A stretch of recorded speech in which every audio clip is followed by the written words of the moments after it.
ഞാൻ വളരെയധികം ബുദ്ധിമുട്ടുള്ള ഒരാളായിരുന്നു. പക്ഷേ ഞങ്ങൾക്ക് കയറ്റിക്കിടക്കാൻ ഒരു ഭവനമില്ലാതെ ഇരിക്കുകയായിരുന്നു.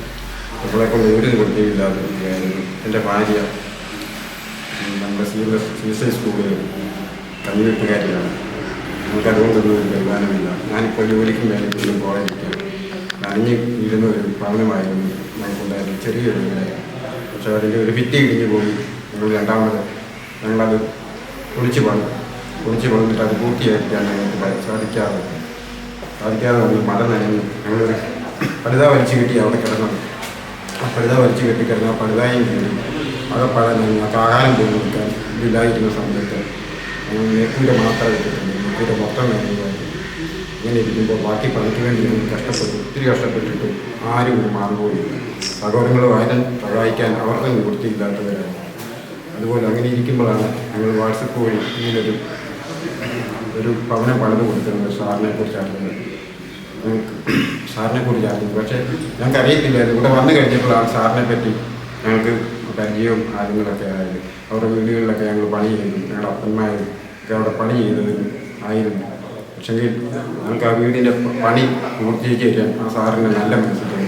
ഞങ്ങൾക്ക് വലിയ നന്ദി. ഞങ്ങൾ ഇന്നും അവർക്ക് വേണ്ടി ഞങ്ങൾ പ്രാർത്ഥിക്കുകയും ഞങ്ങളെ സഹായിച്ചതിന് 100 നന്ദികളാണ് അർപ്പിക്കുന്നത്. ഞങ്ങൾ പാവപ്പെട്ട ഒരു വീട്ടിലെയാണ്. എൻ്റെ അപ്പൻ്റെ പേര് KJ ജോണെന്നായിരുന്നു. പുള്ളി മരിച്ചു പോയി. അമ്മ കാല് വയ്യാത്ത ചട്ടുള്ള ഒരു അമ്മയായിരുന്നു. 13 വയസ്സിൽ ചട്ട് വന്നു പോയതാണ്. ഞങ്ങളെ 6 മക്കളായി 6 പേരെയും ഞങ്ങളെ വളർത്തി ഇത്രത്തേക്കാണ്. അനിയന്മാരുമെല്ലാം അവരവരുടെ വീട് വെച്ച് താമസിക്കുന്നു. ചെറിയ വീടാണെങ്കിലും അവർ നനയാതെ കിടക്കും. ഞങ്ങൾക്ക് മാത്രം നനഞ്ഞ് കിടക്കേണ്ട ഒരു ആവശ്യമില്ല. അപ്പോഴാണ് ഈ വാട്സപ്പ് വഴി ഇത് കണ്ടത്. ഉടനെ ഞങ്ങൾ സെഞ്ചു സാറിനെ നമ്പറിൽ വിളിക്കുകയും സെഞ്ചു സാറുമായിട്ട് പരിചയപ്പെട്ടു. ഞങ്ങൾ ആവശ്യപ്പെട്ടു ഇതുപോലെ ഞങ്ങളുടെ ഭവനമില്ലെന്ന്. ഞങ്ങൾക്കൊരു നിവൃത്തിയില്ലായിരുന്നു എന്താ ചെയ്യുന്നതിന്. അപ്പോൾ എൻ്റെ ഭാര്യയോട് പറഞ്ഞു, നിങ്ങൾ അതിനെക്കുറിച്ച് വിഷമിക്കേണ്ട, ഇപ്പം എത്രയും പെട്ടെന്ന് നിങ്ങൾ ബാക്കി പണി ചെയ്തുകൊള്ളാൻ പറഞ്ഞു.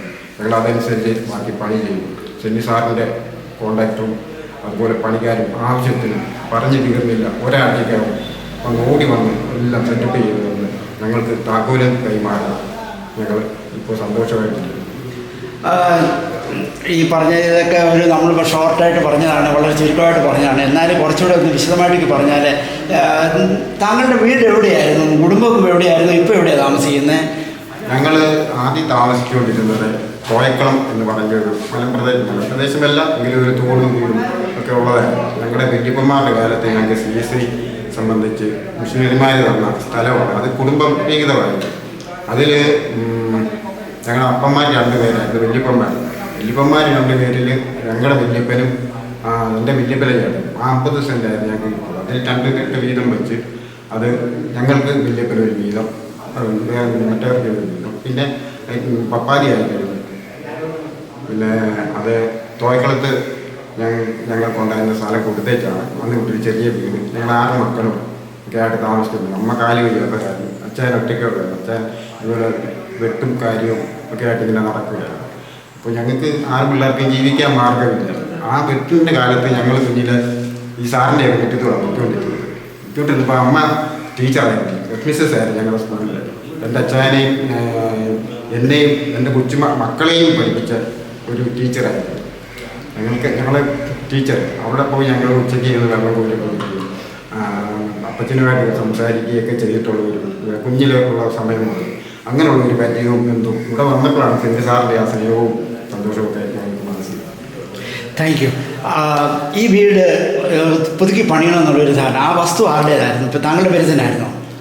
വസ്തു പറഞ്ഞില്ലേ, നമുക്ക് മിഷണറിമാർ പണ്ട് അല്ല, ഇവിടെ ഇപ്പം വീട് പണിതിരിക്കുന്നത് ഞങ്ങളുടെ അപ്പൻ്റെ പേരിലാണ്. ഇതുവരെ ഞങ്ങൾ 6 മക്കളിൽ 4 ആണും 2 പെണ്ണും. അതിൽ 4 പേരും അതിനകത്ത് കൊടുത്ത ആവശ്യം. പഴയത് എനിക്കായിട്ട് ഒരു 3 സെൻറ്റ് കഷ്ടിച്ചേ ഉള്ളൂ.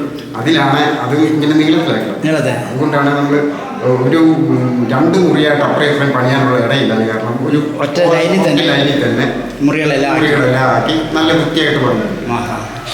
എത്ര രൂപ ചിലവ് വരുമെന്നുള്ള പ്രതീക്ഷയിലാണ് ഈ പണി തുടങ്ങുന്നത്? ഞങ്ങൾ ഭിത്തി മാത്രം പൊളിച്ചാൽ മതി എന്നാണ് ഉദ്ദേശിച്ചത്. അത് ഇത് പറഞ്ഞു ഫ്രണ്ട് ഭിത്തി അടഞ്ഞ് പോരുന്നായിരുന്നു. അത് ഒത്തിരി നാൾ മുമ്പ് വെച്ച ഒരു വീട്. അപ്പം അതും ഷീറ്റായിരുന്നു.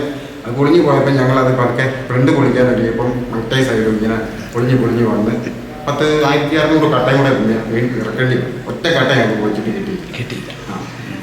മേൽക്കൂര തടി വല്ലതും കിട്ടാനുള്ള തടിയൊന്നുമില്ല. ഇന്ന് ഞങ്ങൾ തെങ്ങിന്റെ തരാൻ വെച്ചാൽ തെങ്ങെല്ലാം ദ്രവിച്ചു പോയി. തെങ്ങല്ലേ വന്നിട്ട് തെങ്ങെല്ലാം ദ്രവിച്ചു. ഇനി കുടുംബത്തെ പറ്റി പറഞ്ഞാൽ വത്സമ്മയും പിന്നെ മക്കൾ എത്ര പേരാ? വത്സമ്മ സ്കൂളിൽ കഴിഞ്ഞു. എനിക്ക് 3 പിള്ളേർ. വത്സമ്മ എവിടുന്ന് വന്ന കല്യാണം കഴിച്ചു? വത്സമ്മ കരിയമ്പ്ളാവ്, റാന്നി കരിയമ്പ്ളാവ്. അവർ ബന്ധുക്കോസ് ഇവിടെ നമ്മുടെ CSI തന്നെയാണ്. ഇവിടെ വന്ന് CSIയിലാണ് നമ്മുടെ പള്ളിയിലൊക്കെ. മക്കളെ ഒരാളെ കെട്ടിച്ചു വിട്ടു. പുല്ലാട് മോള് അവൾ എന്ത് ചെയ്യുന്നു? അവളിപ്പോ ഒരു ചെറിയ ഫൈനാൻഷ്യൽ ജോലി വർക്ക് ചെയ്യുന്നു. പിന്നുള്ള രണ്ടാമത്തെ അവള് അമ്മയുടെ എൻ്റെ ഭാര്യ രാജീവി അവിടെ കുവൈറ്റിലുണ്ട്.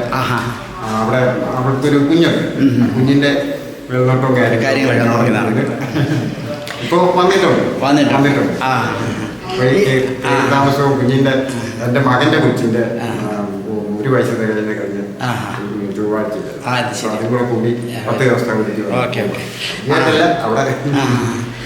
ജോയി പറഞ്ഞു വന്നപ്പോൾ ഇങ്ങനെ ഒരു സാഹചര്യത്തിൽ നിങ്ങൾ എത്ര നാൾ രാജു പുറത്ത് എത്ര നാൾ മഴയത്ത് കിടന്നു? ഈ വീടൊന്ന് തീർക്കുന്നതിന് മുമ്പ് ഈ വീട് തീർക്കുന്നതിന് മുമ്പ് ഒരു മഴക്കാലം കംപ്ലീറ്റ് 6 മാസത്തോളം കിടന്നു.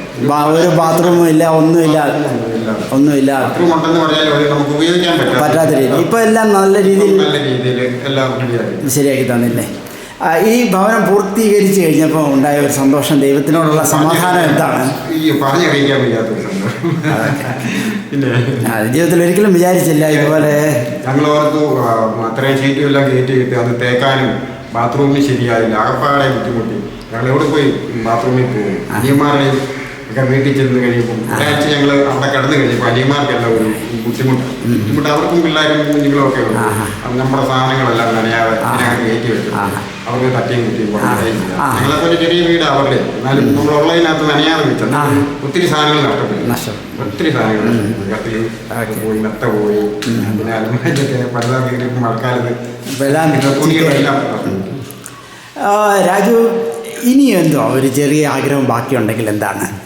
എനിക്ക് ആഗ്രഹം, ഞങ്ങൾ ജനലിൻ്റെ പായ വെച്ചിട്ടില്ല, ഇത് വെച്ചിട്ടില്ല, പിന്നെ വാട്ടർ ടാങ്ക് പിടിപ്പിച്ചിട്ടില്ല.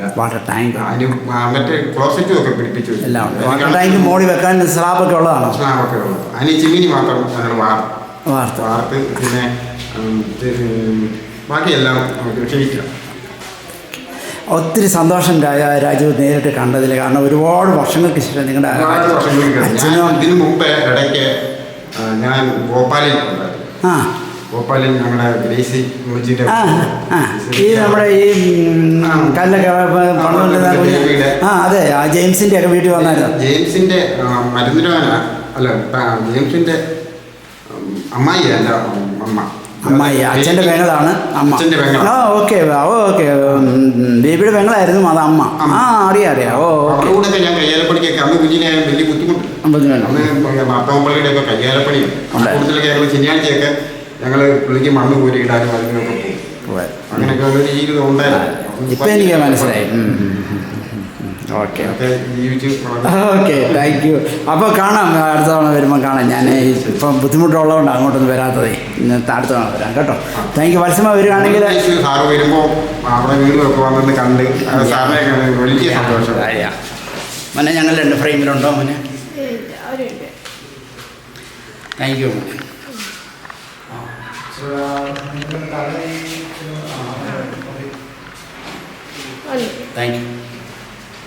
Thank you.